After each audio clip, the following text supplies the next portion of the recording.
I've set up some cubes and some rods in various sizes here, and basically I'm just going to texture them and tell you what I'm doing. I want to show you some model techniques first. So this is a 16 by 16 cube, as you can see, and I have two separate faces for the UV mapping. It's not intended to be a usable block. This is just showcasing the technique on how you can get started texturing cubes. So north and south use the same faces, and then one of those faces should be inverted, right, mirrored. And then east and west also use the same texture in UV mapping, right? You can see it, they use the same exact bit, and one of them is mirrored as well. In my case, it's east. And the reason that I do that, the mirroring, is because I used to love bleeding pixels, okay? And what I mean by that is, for example, if you're making a shape here, then what I will always do is make sure that the pixels on this line of the block are the exact same. You see that? So you kind of have this effect going on. And I used to really love that. I was obsessed with it. Every time there's a line here, there should also be a line here. It feels like it makes a lot of sense, and it might look nice now, but I have heavily stepped away from this technique, and now I find myself doing the exact opposite. This effect that you get, right? The bleeding pixels. If you have a pixel here, then you need that same color here. I've stepped away from it completely, and what I do exclusively now is the opposite, which is why I use the two faces for one cube, right? So I have complete control over the edges, and this is what I would do nowadays, right? I would do exactly the opposite. I would make sure that the lines never bleed. So if I have a white line here, then on the other face, I want to start it here. And even this, you see this whiter shade here, how it kind of bleeds over into this one, even though it's a different color of the palette, it kind of does look like it's bleeding over. So even there, I would probably put a lighter pixel here, just so there isn't that connection there. I hope you know what I'm talking about. Maybe this is kind of like fake substance. But yeah, this has been very essential to my style. The opposite of the bleeding edge technique that I was doing before. That's also why I set up my cubes in this way, to have the most control over all the faces. And if you're doing a proper cube, I mean, for the top face, you probably want to do a custom face as well as for the bottom, right? So you have even more control over your elements. So, you know, the top face, you could make it a lot brighter, for example, right? Because it's catching more light. So you should definitely be doing that. The setup that I have is purely to showcase the new bleeding edge technique that I have. But we'll start on a smaller cube. Okay, we'll work our way up. And to be honest, this is kind of a courtesy cube. It's 2 by 2 pixels, so it is kind of too small to add any details. The only thing you could do is kind of like this. You know, so you turn it into like a little bead. And then if you want to do the anti-bleeding edge thing that I've been doing, right? Otherwise, it would just be one big cube that bleeds over on all the edges. And I've established that I don't like that anymore. So if you're doing a small cube, what you could do, just to have it be a bit more natural, you could kind of break it up a little bit, right? For example, I'll do this on one side, right? So it is still trying to make a cube, but it is at least a bit more random. But on the other hand, you know, if it's such a small cube, you could just do this on either side. So, okay, fine. The smallest cube out of the way. There was this courtesy cube. Let's get into the real techniques now. A 4 by 4 cube is very small. Let's see how we would shade it. Well, I'm just going to add some highlight first, right? Which comes in from the top left in Minecraft terms. And then on this cube, I'll make it come in from the top right. Just so there is that bleed, which is nice, I think. You just need to have the exact edges to not bleed. And I'm going to show you how I do that now with a darker color in my palette. This is what I would do, because also I don't want the shadows here. I wouldn't put a lighter pixel here because I don't like that this now becomes one consistent line. Like this is now one big line of bleed. Do you see that? How this wider cube kind of continues here next to this darker cube. This is so vague to explain. I hope you understand it. It's really a feeling thing. But yeah, I don't want this line to go continuously here. I want to break it up, and I do that with a darker pixel there. So that's a little bit of creative liberty you can take. Then right here, you would have a bleeding pixel. If you did this, you would just have this tiny bleeding chunk.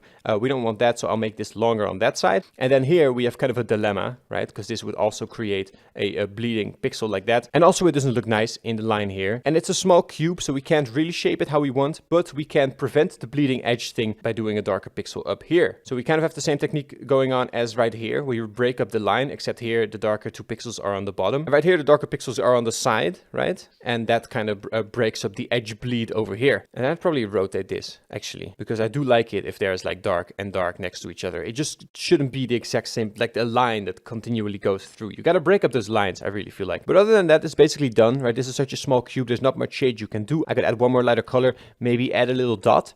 That's what I like doing, you know, if you're making like a circle, like if you add one little dot, it'll kind of add more depth to it. Maybe you could do something like this, right? Maybe. And then you could have like a brighter pixel at the top here. So to kind of round it off again. So that's a little bit of technique you can do. There's not much space, but there's a few options for you there. And then you can do something different here. Maybe I'll just do a dot here. You know, because I do like the dot as well. So you have multiple techniques going on. But yeah, that's basically how I would texture any 4x4 cube. Just in terms of shading a general cube. That's about how I would do it. And also the logic behind my decisions. Now, we're going to be moving on to an 8x8 cube, which is big enough for us to add a significant amount of detail. We have enough space now to do the shading like this. So you would never have edge bleed pixels. You see that? So if there's like a longer line, then it doesn't bother me as much. Meaning that we don't have to do this on one side. You know, like I felt like I had to do on the smaller cube just to break the edge bleed. I mean, you could do this if you want. It could be nice. You have one side where the darker pixels are along the side, and then on the other side you do it along the tops and bottoms. Like that works too. That's fine. You could do that. But what's important about pixel art is making decisions. Every pixel needs to mean something. It can mean noise, right? But it shouldn't be like tossing a gradient over it. Every pixel needs to be really intentional. So we have a choice here, and that's where the art comes in, right? With your decision making. Otherwise, you're just coloring within the lines. You need to color outside the lines. But anyways, we now have the decision to make the lines go horizontally or vertically. Basically what this creates, and I'll try to finish up the shading a little bit more, and then you'll probably see it for yourself as well. It'll probably look something like this if I were to fill in this cube with just generic shading. Have you ever heard the saying that vertical stripes on an outfit will slim you down, and if you have horizontal stripes, it'll make you look wider? Stripes are slenderizing. No one can call you fat. We're too fat. I don't know, it's like an optical illusion or whatever. And it's kind of working with the same theory, okay? Having the pixel arranged like this will actually subconsciously stretch out the texture in the way that the pixels are aligned, right? So this will make it more long at the top, more wide at the bottom. Parallelogram? Is that a parallelogram? I don't know, man. There's some kind of shape hidden in this pixel form right now. And it is because of the decision to make the darker pixels go vertically or horizontally. I want to show you this example from my own pack. It's a pretty simple application of this theory, but it does work out because of the way that I did the lines, the darker lines. And also just on this side, you kind of have the same mushroomy shape built into it. You know, it's just a cube, but it should nicely tell your subconscious that it is a cube shaped. Well, I don't know, like I feel like a line is being drawn here, right? If you texture it like this, and the way the darker lines are arranged, it will kind of draw this kind of a shape, which is perfect for mushrooms, obviously, because, you know, they do have kind of that tilted cap shape to them. And then right here, obviously, we don't want the edge bleed, so maybe we'll do something like this. I just like having that control, but you could also just do the same face and then mirror it, right? Like this, so there is always no edge bleed. I just like having the full control, so I'll give myself two faces entirely. Here's another pixel arrangement that will kind of make your cube completely elongated, fully like that, just stretched out while still being rounded, right? Because it has like this round shape because of these pixels. And it is, again, because of the choice to make these horizontal lines here. And we'll move on to the bigger cube because then we'll have even more room to show off what I'm trying to convey. And because light comes from the top left in Minecraft, and I don't like it being too symmetrical, so I want one side to have 3 pixels, one side to have 2 pixels. Then I'll put the 3 pixels, which is more darkness, right? Because they're dark pixels, on the right side. So, you know, if you imagine the light coming in the top left, that still makes sense. And this doesn't have to be for a block, right? This could be for an entity or even an item if you're making a square item. And there you go. Honestly, you already see what I'm trying to convey. You see the roundness of it, and then you also see that it's kind of being stretched out vertically because of the way that I have the darker lines. Just throw in another color if you want. And this is just like the start of a texture, right? Like the next step would be, like, for example, if you're making bricks, to draw a brick pattern on there, like this beautiful brick pattern that I've done. But you can sort of apply the same techniques here as well, because even in the seams of bricks, you can kind of disrupt the pixel bleed, which is what makes textures look static. Look, this already looks a lot like bricks, doesn't it? Like a quick start to your textures. I'll make the bottom line darker here as well, so I have some more leverage and some more colors to play with. And let's see, let's just put our vertical lines down, or our horizontal lines, depending on how we want the bricks to seem. If I want to do a horizontal line here, I'll have to add some more darkness here, right? Conserve our colors, but that's fine, that works. And hopefully you can see that pretty quickly some pretty bricks will reveal themselves. And this is all using the same techniques. Just little lines, you know, and preventing the pixel bleed. I found that to be like super essential. I didn't even know that was so essential, but the pixel bleed really messes you up. Like if I'm shading the corners of a brick here, I don't want this pixel to be by its lonesome here, because that creates like a direct line here, which is then cut by this line here. It's just horrible to look at for some reason. I don't know, this really irks me now. I don't want continuous lines next to each other. I don't want this wider blob to like flow into here. I want it to not do that at all. And then if I do that, it starts to do it here. You see how this creates a line now? I don't want those lines. I don't want any bleeding pixels. It makes it look really inorganic, and instantly it looks so much cleaner. So that's it. That's a really important core technique. And I don't know if I've conveyed it properly. I hope I have. Pixel art bleed is not good. All right, anywhere you see pixel art bleed, you kind of just want to get rid of it. And yeah, if you do that, you just start adding details and make sure that you're avoiding the famous pixel bleed, the dreaded pixel bleed. This is your mortal enemy, okay? I'm telling you, pixel bleed is the worst. You don't want pixel bleed unless it's your style, okay? If it is your style, then it's a conscious decision. But I get how satisfying it is, right, to do the pixel bleed. It makes a lot of sense to do it. It's definitely an impulse to do it. And then when you're making sure that all the lines match up, you know, it's like a satisfying process. But in the end, I don't think it looks very good. Change this to the same texture actually, and we'll flip it. So you can see how the perfect pixel bleed like instantly ruins the texture for me. Like this looks nice and natural. Looks like a good brick texture, right? Like for one that I just whipped up. And then instantly if I scroll to the side and I see this pixel bleed here. Dude, if I say pixel bleed one more time, I'm gonna... But yeah, instantly I think these sides ruin the texture because they perfectly align. So I'll flip it. Or give it its own texture, because then I have even more control. Yeah, I hope that made sense. Having done the cubes, now we're done with the cubes. And then let's go over the rods. It won't take so long. It's basically the same techniques. We have a courtesy rod here, a small courtesy rod. We don't have much room. So what do?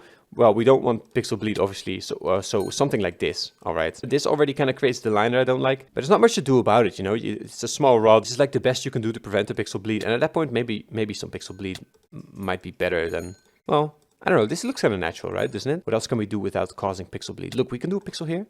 That's pretty good. For doing a rod and then trying to do minimal pixel bleed, that's kind of what you can do. Well, the technique kind of just goes on for bigger rods. It's kind of the same thing. But this one doesn't have much space, so you're going to have to work with the space you do get. This one needs to be 3 pixels tall, this line here. And this line needs to be 2 pixels tall, right? I don't have much other room, so it'll usually look kind of like this. Of course, we do with a lighter texture, so you can kind of play with that, like this. You know, makes it look pretty natural. But that's about it, right? It's not a big rod. So we'll move on to a bigger one. And maybe you're making a tool. Like I do this a lot where I have tools. So you want like a thicker shadow from the top. Very little symmetry going on right now. And you can imagine there being a big tool head. Hold on, check this out. Okay, look at this.